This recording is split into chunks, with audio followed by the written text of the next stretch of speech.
Olá, irmãos. Vamos para mais uma aula que nós teremos hoje. Vamos dar continuidade àquelas resoluções quando nós temos problemas de conflito com outros irmãos, com outras pessoas.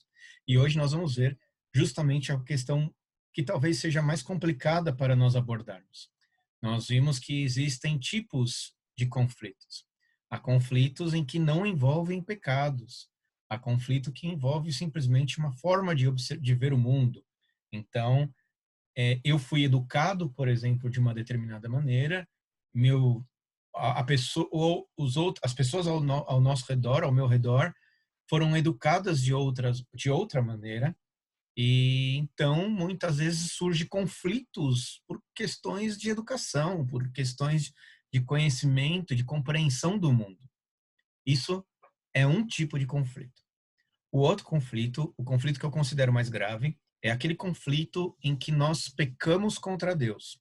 E que não é um problema cultural, não é um problema de educação, não são diferenças de educação, como, por exemplo, é, aquelas coisas que é, tem famílias que terminam de comer, já lavam sua louça, né? Tem aquela família que termina de comer, lava a louça e põe para escorrer e deixa a comida lá, deixa a louça lá para guardar só depois que ela tiver toda escorrida e já seca sozinha para poder guardar então no, no armário. Então, veja, essas questões são questões culturais, são questões que não são pecado. Mas o que nós vamos ver hoje, que é o que eu considero mais difícil, mais dramático, muitas vezes porque nós não temos coragem de chegar até a pessoa e dizer que ela está em pecado, é justamente conflitos que surgem por causa do pecado. E normalmente esses conflitos nós tentamos esconder até mesmo da pessoa que está pecando, e isso demonstra falta de amor para com a pessoa. Então vamos ver aqui resolução de conflitos. Então nós vimos lá que nós devemos ter humildade, mansidão, longanimidade e suportar uns aos outros em amor, e devemos nos esforçar com todo cuidado para preservar a unidade do espírito no vínculo da paz de Cristo. Então veja, nós estamos aqui mostrando caminhos para que nós sejamos diligentes e nos esforcemos para que não haja mais conflitos. Então, há aqueles conflitos de tolerância, diferenças entre um e outro. Há os conflitos de pecaminosos, que são os que nós vamos ver hoje, e há interpretação e abordagem bíblica, forma de enxergar as escrituras de maneira diferente. Então, vamos aos conflitos resultantes de pecado. Todos os tipos de comportamento pecaminosos podem causar conflitos. Esses comportamentos deveriam ser ignorados. Veja Provérbios 19:11. A sabedoria do homem lhe dá paciência, sua glória é ignorar as ofensas. Então, o homem sábio, né, ele é paciente. Isso. E a glória do homem paciente, do homem sábio, é ignorar aquilo que ele sofre, as ofensas sofridas. E nós, então, devemos abordar a questão pelo amor. Acima de tudo, porém, tende amor intenso uns para com os outros, porque o amor cobre multidão de pecados. Então, veja, a ofensa que eu sofro, eu devo ignorar. O pecado da outra pessoa, eu devo agir em amor. Eu não devo bater, eu não devo brigar, eu não devo dar as costas, eu não devo ignorar. Eu devo agir em amor. Então, porém, se os forem habituais e sérios, é necessário uma confrontação amorosa. Então, aqui, nós temos que fazer uma distinção entre dois tipos de pecado, de conflitos que podem surgir por causa do pecado também. A primeira distinção que nós devemos fazer com relação a esses conflitos é se foi um pecado é, momentâneo, circunstancial. Então, aconteceu alguma coisa, a pessoa teve que tomar uma decisão, e no momento em que ela tomou uma decisão e essa decisão foi pecaminosa. Esse foi um tipo, a pessoa não é um pecado constante na vida da pessoa, ela errou uma vez, né? Ela acabou tomando uma decisão errada. Esse é um pecado circunstancial. Porém, existem aqueles pecados que são habituais. Muitas vezes surgem por causa da própria educação que nós recebemos, educação no pecado, né? Nós acabamos imitando muitas vezes o pecado dos nossos pais ou do ambiente onde nós estamos inseridos. Mas veja que a Bíblia nunca trata isso como uma consequência. Ela sempre trata como uma escolha nossa, no sentido de que nós podemos continuar habitando no pecado, né? Ou podemos continuar cometendo o mesmo pecado, ou podemos nos arrepender e mudar os nossos caminhos para uma vida sem pecado. Então, é uma escolha humana, né? E aí que as pessoas costumam dizer, não, mas eu já estou tão acostumado a fazer assim que eu não consigo mudar. E aí entra o poder do Espírito Santo que nós devemos conhecer, pois é o poder do Espírito Santo que nos dá poder para não continuarmos no pecado. Então, acautelai-vos. Se teu irmão pecar contra ti, repreende-o. Se ele se arrepender, perdoa-lhe. Então, quando nós temos um irmão que está pecando habitualmente, constantemente no mesmo pecado, nós temos que ter coragem de ir até aquele irmão para o repreender. Estamos vendo aí, acautelai-vos. Se teu irmão pecar contra ti, repreende. Se ele se arrepender, perdoa-lhe. Censurar, reprovar, falar sinceramente, é isso que nós estamos querendo dizer aqui. Nós temos que chegar até o outro irmão e alertá-lo de que ele está cometendo algum tipo de pecado. É um imperativo, né? Isso daí é um imperativo. Nós devemos repreender, é uma ordem dada a nós a fim de evitar ou encerrar uma ação, para que não nos afastemos, né? Sem tentar. Muitas vezes o que acontece é isso. Nós vemos o pecado do irmão, nós nos afastamos, ignoramos o seu pecado e depois de um tempo nos afastamos dele, porque nós achamos que não tem mais solução, mas nós em momento algum buscamos o irmão, buscamos conversar com ele a respeito do que estava acontecendo, buscamos entender a circunstância do porquê que ele estava cometendo aquele tipo de pecado, para poder então auxiliar aquele irmão, dar a mão, abraçá-lo e trazê-lo ele para o arrependimento. Então, a missão cristã é muito semelhante à missão de Cristo. Cristo veio e viveu entre nós para dar a sua vida para que pudéssemos ter. Ele mostrou o tempo todo em que ter vida. Mostrou o tempo todo em que nós estávamos, que ele esteve conosco aqui, amor para com os seus, para com as pessoas. E nós também. Ele repreendia não porque com ódio, mas com amor, para que a pessoa pudesse se arrepender.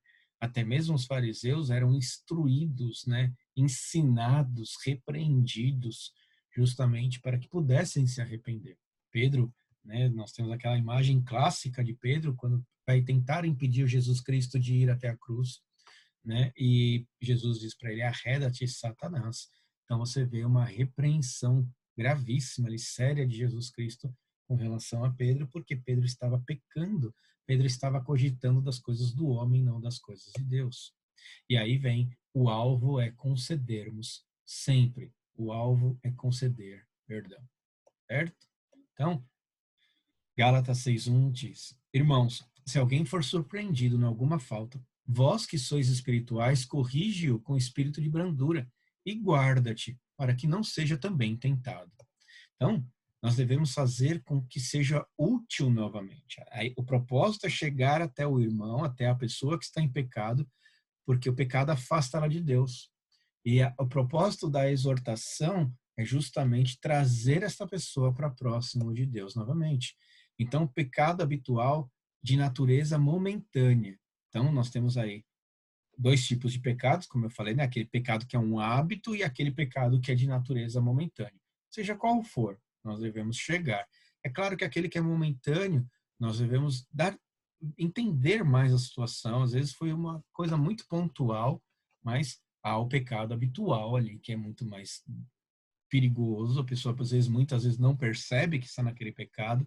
É um hábito que ela muitas vezes carrega consigo mesmo ou que desenvolveu ao longo da vida na tentativa de poder compreender, de se livrar de certas circunstâncias, certas situações. Então, não para expor ou tornar as coisas mais fáceis para nós. E aqui é uma advertência para nós.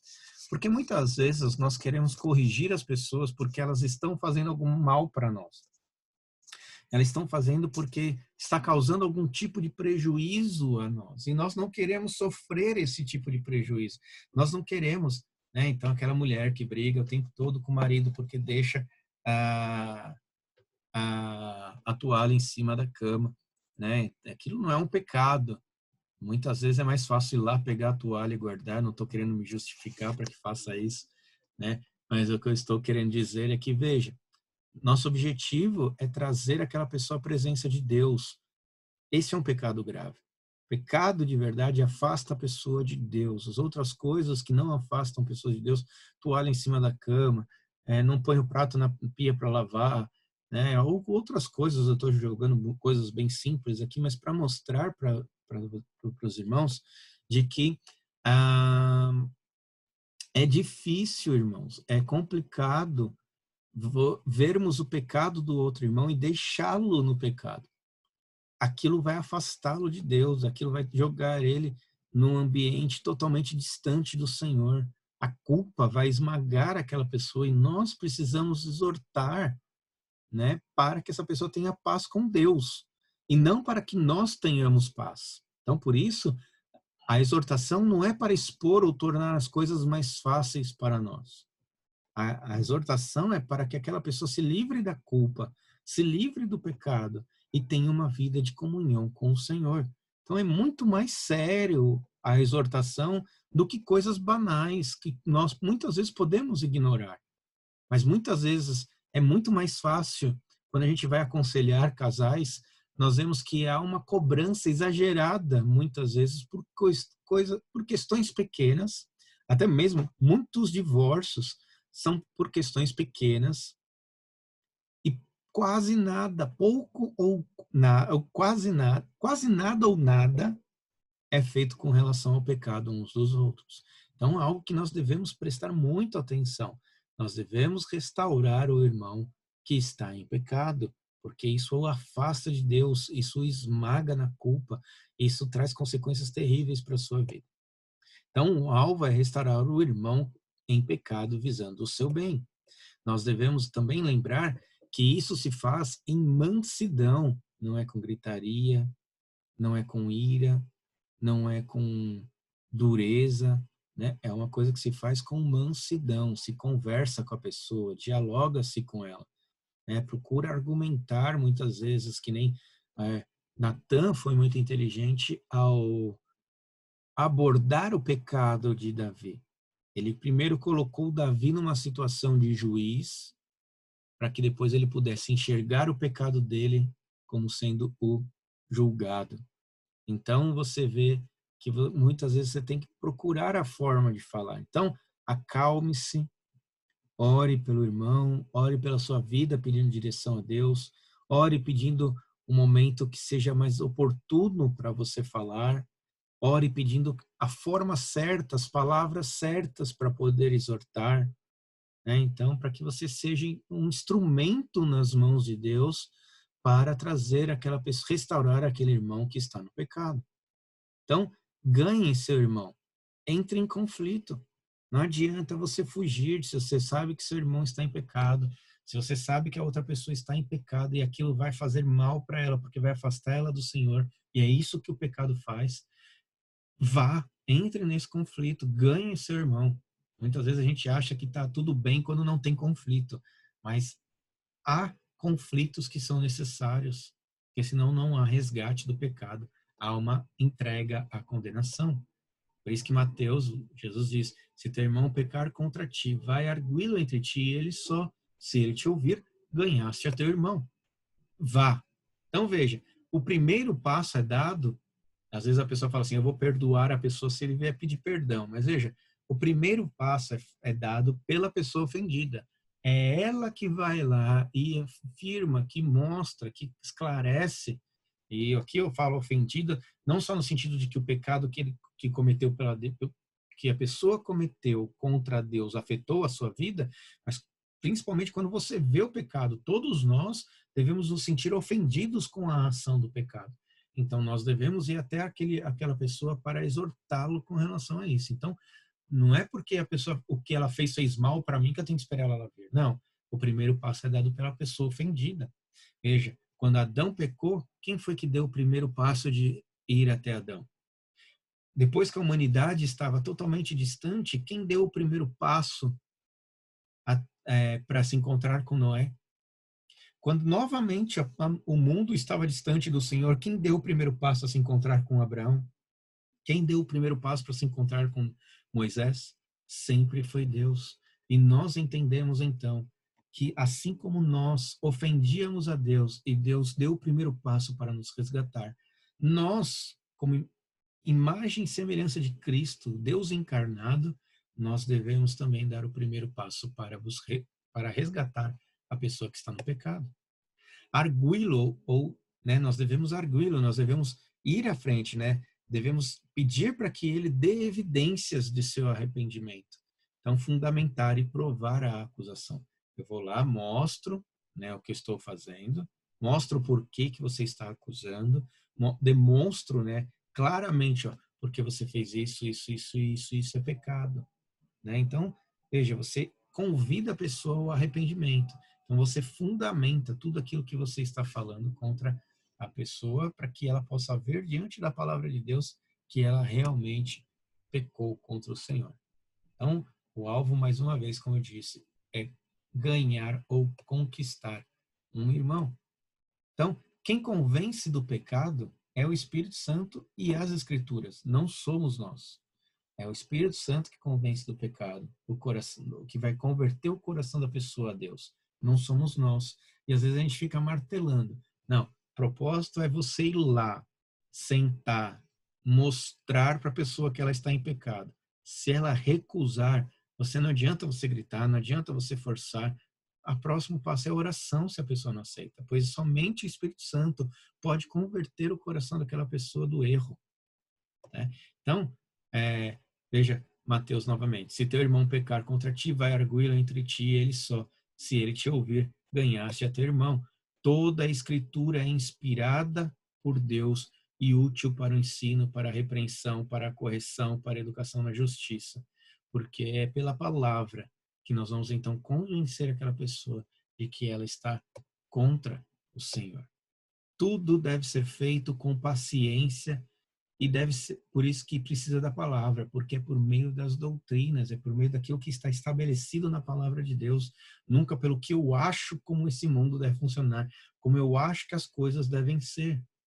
Então eu tive aí um caso bem interessante de uma mãe que brigou feio com a filha, porque essa havia pintado o cabelo de rosa, e como ela não aceitava aquilo, ela acabou machucando a filha com a forma como ela agrediu a filha por causa de uma coisa simples. Então, tudo deve ser feito com paciência e por meio das doutrinas, né? Nós devemos pregar a palavra, nós devemos ensinar a palavra. Então, veja, por meio das doutrinas, quer seja oportuno, quer não. Nós devemos corrigir, repreender, exortar. Não tem nada nas escrituras dizendo que é proibido pintar o cabelo de rosa, que é proibido pintar o cabelo.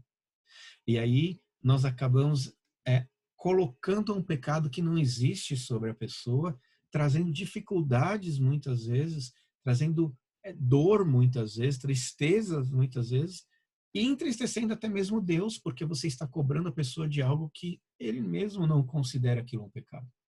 Então, a palavra de Deus é que vai nos ensinar se aquilo que eu estou exortando ao irmão vai manter eu dentro de uma linha para que eu não ultrapasse, para que eu não seja mais duro com meu irmão do que eu deveria ser, para que eu não seja mais duro com os outros como eu posso ser. Mas, por meio das escrituras, as escrituras me prendem, ela me guia, ela me orienta. Como que eu vou fazer então? Meu irmão pecou contra mim. Por que eu estou achando que ele pecou contra mim? Porque a Bíblia diz isso. Eu tenho certeza que aquilo que o irmão fez é pecado? Tenho, está bem claro aqui, está bem claro aqui, está bem claro aqui. Então eu vou lá, olha fulano, você pecou aqui, aqui, e fala os versículos. Dê oportunidade da pessoa se explicar. Ouça. Às vezes não é só apontar, é orar, é caminhar junto com a pessoa. Então veja, isso envolve amor, isso envolve se colocar à disposição para ajudar a pessoa a sair do buraco. Né? Provérbios 25, do 9 ao 10, vai mostrar para a gente que exige privacidade, é uma coisa entre eu e a pessoa. Quando isso extrapola e o pecado é muito grave, nós devemos procurar o pastor, devemos procurar um presbítero, para que possa ir junto para conversar com aquela pessoa. Veja, o propósito é tirá-la do pecado. Então, há uma privacidade, não é uma exposição. Tem gente que fala primeiro para os outros, para depois que cair no ouvido do irmão, ir lá conversar com ele. Então, algumas diretrizes para conversar com cristãos a respeito de seus pecados. Primeiro, tire primeiro a viga do seu olho. Primeiramente, você não está usando o pecado do seu irmão para esconder um pecado seu? Será que você não está querendo culpá-lo para poder se aliviar de algum problema que vai te ofender? Muitas vezes, quando nós caímos em pecado, antes de nós assumirmos o pecado, nós saímos esbravejando e culpando outras pessoas no lugar de confessar o pecado. Então, primeiramente, analisa o seu coração, vê direitinho do porquê que você está fazendo aquilo, para que você não acabe é, se escondendo atrás do pecado dos outros. Certifique-se de que a outra pessoa, do que o que a outra pessoa fez é realmente um pecado.